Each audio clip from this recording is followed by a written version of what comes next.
Hello dear student, welcome back to our YouTube channel electrician career. आज हम tools के बारे में पढ़ने जा रहे हैं। टूल्स जो है अभी तक 20 टूल्स हमने पढ़ चुका है। आज हम 21वां टूल्स पढ़ने जा रहे हैं, शोल्डरिंग आयरन। तो सबसे पहले जो शोल्डरिंग है इसके बारे में मैं आपको बता दूं कि शोल्डरिंग की क्रिया क्या है। शोल्डरिंग मतलब होता है जोड़ना।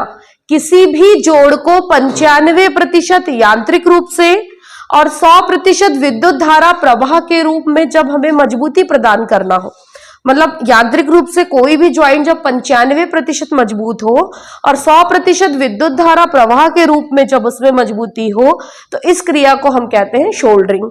तो शोल्डरिंग काय से की जाती है? शोल्डरिंग आयरन से। किससे की जाती है?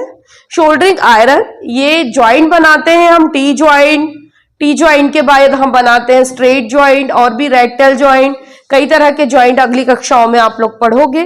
तो ये ज्वाइंट करने के बाद उसमें शोल्डरिंग की जाती है। शोल्डरिंग काय से की जाती है? शोल्डरिंग आयरन से। इलेक्ट्रीशियन जो है वो शोल्डरिंग जो करता है शोल्डरिंग आयरन से करता है।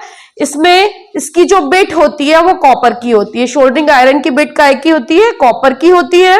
मैक्सिमम जो है अलग अलग वॉट के शोल्डरिंग आयरन अलग अलग जगह पर प्रयोग किए जाते हैं। शोल्डरिंग आयरन जो होता है वो कैसा होता है? उसको इलेक्ट्रिसिटी की हम सप्लाई देते हैं, अलग अलग वॉटेज में होता है। इसकी बिट, ये क्वेश्चन एग्जामिनेशन में आता है बिट का, इसलिए मैं सेकेंड बार रिवाइज कर रही हूं। शोल्डरिंग आयरन की बिट कॉपर की होती है। इसे साफ करने के लिए हम रेतमाल का प्रयोग करते हैं। तो शोल्डरिंग की जाती है शोल्डरिंग आयरन से, ब्लो लैंप से और कड़छी से। तो शोल्डरिंग की ये 3 क्रियाएं हैं। शोल्डरिंग की ये 3 क्रियाएं हैं, शोल्डरिंग आयरन के द्वारा, ब्लो लैंप के द्वारा और शोल्डरिंग पात्र मतलब कड़छी या चम्मच जिसे हम कहते हैं इसके द्वारा। तो शोल्डरिंग मतलब जोड़ना। शोल्डरिंग मतलब क्या होता है? जोड़ना। ज्वाइंट बनाने के बाद जोड़ को मजबूती प्रदान करने के लिए ये क्रिया की जाती है। ब्लो लैंप जो होता है, ब्लो लैंप में तेज आग, जैसे हम स्टोव जलाते हैं ना और एकदम से तेज आग जाती है, वैसे ही ब्लो लैंप में इसमें हमें सुरक्षा का ध्यान रखना पड़ेगा। कई बार यदि हम सावधानी ना बरतें तो ब्लो लैंप में आग भी लग सकती है। कई बार आप गए होंगे का कोई जेवर बेचने या खरीदने, तो सुनार की दुकान में पास में एक ब्लो लैंप, मतलब ब्लो लैंप आपने तभी देखा होगा।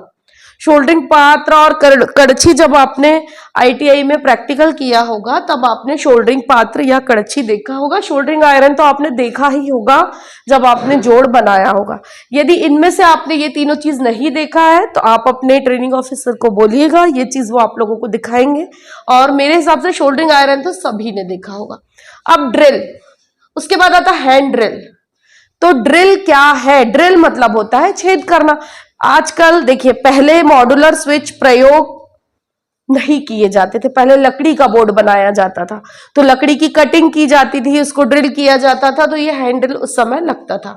इलेक्ट्रिक ड्रिल आज भी लगता है दीवालों में छेद करने के लिए। जब आप मॉड्यूलर बोर्ड फिट करोगे तो उसमें इलेक्ट्रिक ड्रिल मशीन का आपको प्रयोग किया जाएगा। माइक्रोमीटर, जैसे वायर गेज होता है, तार का गेज मतलब मोटाई मापने के लिए हम वायर गेज का प्रयोग करते हैं। वायर गेज की जो माप होती है वो SWG में होती है। SWG क्या है? 0 से 36 SWG वायर गेज की माप होती है। उसके बाद माइक्रोमीटर जो होता है, ये भी माइक्रोमीटर की सहायता से भी हम मोटाई मापते हैं तार की। तो इसमें क्या होता है? इसकी अल्पत मांग होती है। इसमें एक मेन स्केल होती है और ये जो इसका एक फॉर्मूला है 0.01, इसकी अल्पत मांग निकालते हैं और अल्पत मांग निकालने के बाद हम इसको डिवाइड करके ये माइक्रोमीटर से रीडिंग निकालते हैं। लेकिन आजकल डिजिटल माइक्रोमीटर प्रयोग किए जाते हैं। पहले ये जो रीडिंग लेने वाला था वो एनालॉग था, आजकल डिजिटल माइक्रोमीटर प्रयोग किए जाते हैं। डिजिटल मतलब जिसमें डायरेक्ट डिजिट आती है। जब आपको मैं मापक यंत्र पढ़ाऊंगी तब उसके बारे में बताऊंगी। मापक यंत्र 2 तरह के होते हैं, पहला एनालॉग, दूसरा डिजिटल। एनालॉग वे मापक यंत्र होते हैं जिसमें संकेतक होता है। डिजिटल वे मापक यंत्र होते हैं जिसमें डायरेक्ट डिजिट आती है। उसके बाद pipe cutter, pipe wrench, ratchet brace, adjustable wrench. देखिए जब आप देखिए वायरिंग कई तरह की होती है, जब हम वायरिंग चैप्टर पढ़ेंगे तब हम देखेंगे।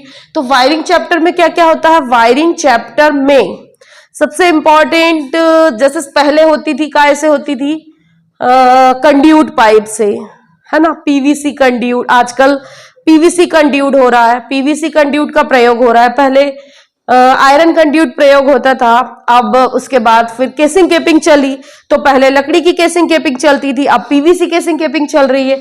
इसके बाद अलग अलग तरह की जब हम वायरिंग पढ़ेंगे तो आजकल अंडरग्राउंड वायरिंग होती है, पीओपी लगता है, मतलब बहुत सारी चीजें चेंज होते जा रही है, क्योंकि आपका सिलेबस जो है 19 का सिलेबस आज भी चल रहा है।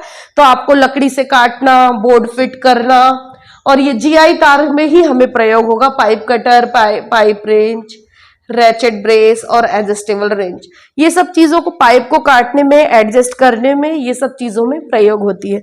इस पूरे 10 पॉइंट में, 10 इलेक्ट्रिक टूल में सबसे ज्यादा, सबसे इंपॉर्टेंट जो है वो शोल्डरिंग आयरन है, जिसका प्रयोग आपको करना है, क्योंकि तार या केबल जब भी खत्म होंगे आपको ज्वाइंट बनाना है, उसके बाद शोल्डरिंग करना है।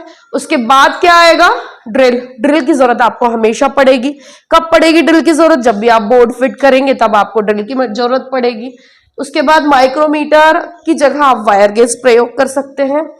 उसके बाद pipe cutter, pipe wrench, ratchet brace, adjustable wrench, इनका प्रयोग भी आप अंदर जब अंडरग्राउंड वायरिंग करेंगे तो पीवीसी पाइप को जब अंदर से डालेंगे तब उसमें आपको इन सब चीजों की जरूरत पड़ेगी। Thanks for listen. आप मेरे वीडियो को लाइक, शेयर और सब्सक्राइब करिए। हो सकता है ये जानकारी उतनी सफिशिएंट ना हो आपके लिए, पर आप सभी के पास बुक है, आप बुक में से एक चार्ट प्रिपेयर करिए, प्रत्येक टूल्स के नाम, उसका साइज और उसका उपयोग और उसका डायग्राम जरूर बनाइए। सभी माउंट पेपर में यदि इस तरह की स्टडी करेंगे और अपने स्टडी टेबल के सामने लगाएंगे तो ये टूल्स के लिए बहुत अच्छी जानकारी होगी, और ये सब चीजें आप लोगों को आनी ही चाहिए। Thanks for listening.